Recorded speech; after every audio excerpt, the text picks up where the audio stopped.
Welcome to Friday, April 3rd. We're starting here in Blackboard so that I can go over the causal argument sheet and show you a couple of resources that I've posted since our discussion yesterday, which was great, on the class blog about incorporating evidence. I did go in and respond to a lot of those, a lot of your comments, so I encourage you to go in and read those, even maybe read some of the ones that I posted on other people's questions. Those might help you. So anyway, let's go ahead and get started.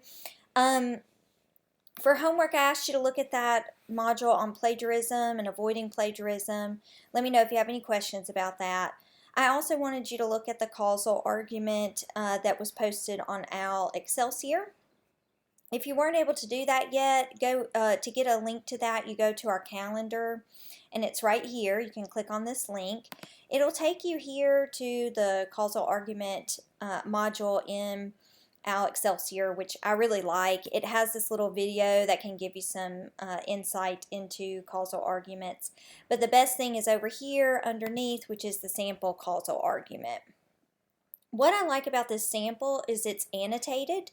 One of the things that I commented on yesterday for a lot of people's questions was about reverse outlining, because a lot of people's concerns are that they'll their essays will get kind of off topic, or the organization will be a problem.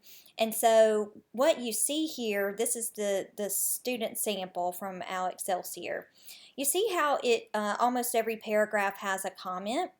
Those comments kind of highlight what each paragraph is doing, and what it's doing well, and then what some of the problems are associated with it. You can do this for your own draft as well, or you could get like a parent to do this, or one of your peers, your fast track peers. You can have them do it, and it is super helpful in just letting you see how you currently have your draft organized, so you can kind of make sure, okay, do these points align with what I'm saying in my claim, and things like that. So reverse outlining can be super helpful, and that's basically what you're seeing when you read over this student sample. So I'm just going to talk about some things with the student sample. This one is about 9/11 and how we commemorate 9/11, especially in news media and entertainment media. And this is an interesting paper overall. It is a causal argument, so it's looking at kind of the exposure each year when 9/11 comes around. The way that we commemorate can actually cause more harm than good. And what you'll notice is the students' evidence mainly relies on ways in which news media or entertainment media exploit the tragedy, and in an attempt to make money, and how that can sometimes come off as propaganda. So I think that that's really an interesting way to approach this paper especially. And some of you guys who are looking at pop culture and its influence on some kind of social problem, you might consider looking at this to kind of see how the student approached making this argument. The other thing you might be aware of as you're reading this causal argument is how people are discussing things like with the coronavirus right now, because that is also a national emergency, and it's interesting to kind of look at the rhetoric in the news media and things like that to make sure that what we're hearing is the truth instead of like a propaganda version of the truth. So anyway, this is the student's claim. She says this excess of exposure and the corresponding greed is causing more harm than good. And if the displays of respect for 9/11 were not only more spontaneous, but also conscientious and reverent, the truth about those tragic events would remain clearer for most Americans. So the way she has set up this claim is that she's arguing that these commemorations are harmful, and she's saying, but we could actually do something about that and display our commemorations with respect. And to do that, they need to be spontaneous and reverent. And so she's going to kind of define what that is as the paper continues. Notice here, she's given us a little background information on not 9/11. We don't have to know everything that happened on 9/11. That is assumed already. Instead, she's giving us information on how it was reported in different kind of news outlets and entertainment outlets, etc. And then also what some of the problems are with lost ad revenue and why maybe that was influencing some news media outlets to, kind of propagandize the coverage just so that more people would view it. So we move from kind of some historical data about what happened to now. Even now, over 10 years later, the news industry is trying to make money on 9/11. And so she offers these examples. She does a pretty good job of attributing her sources. Remember, that's a part of your work as well. So telling us who the authors are and why their work is credible. So as we go through here, one of the things you see, here's an example of one of those strong attributions. It says here in her article, Kodak Moments, Flashbulb Memories, Reflections on 9/11, Barbara Kirshenblatt-Gimblett explains that, right? And so she's talking to about video games in particular that were made in response to 9/11 and how those sort of propagandize the event as well and maybe don't honor exactly what happened in that national tragedy. If you notice, there are these annotations. Here's an instance where the writer does not do a great job.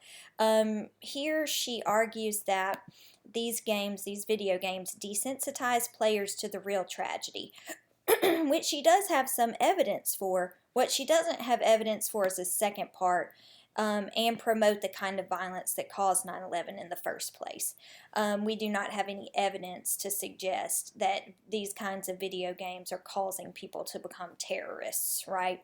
So you want to make sure that you're qualifying and being very specific in the kinds of arguments you're making, and when in doubt, just make sure you have evidence for the claims that you have.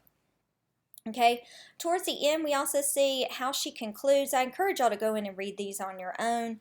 But essentially, she is concluding with more of like solutions. So she gives us lots of different ways. She transitions up here with this. It says, with all of this said, the public needs an outlet for remembering September 11th. So she's not claiming that we don't need to commemorate it. She is saying here, and here's her refutation, however, Americans need one that does not use violence, drama, and greed like the entertainment industry products. So she goes on to give us examples about commemorative events that are not kind of based on making money or exaggerating the events of 9/11 to make money. You guys are probably going to have more of a solution-driven conclusion as well. I encourage you to. So what are some of the things that we could do to kind of solve the problems that you're writing about in this paper?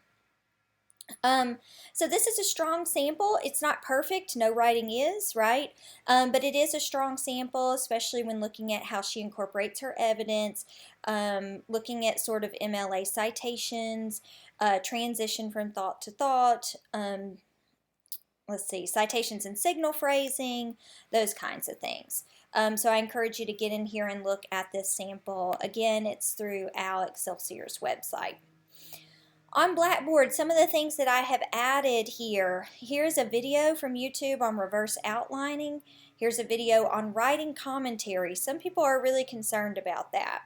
They know they can put in evidence from their sources, but they're like, okay, what do I say after that? So this is a nice video to review that can give you some ideas on how to do that. Lastly, there is another resource here called Causal Argument Outline Ideas. I'm going to open that up. I actually have it down here.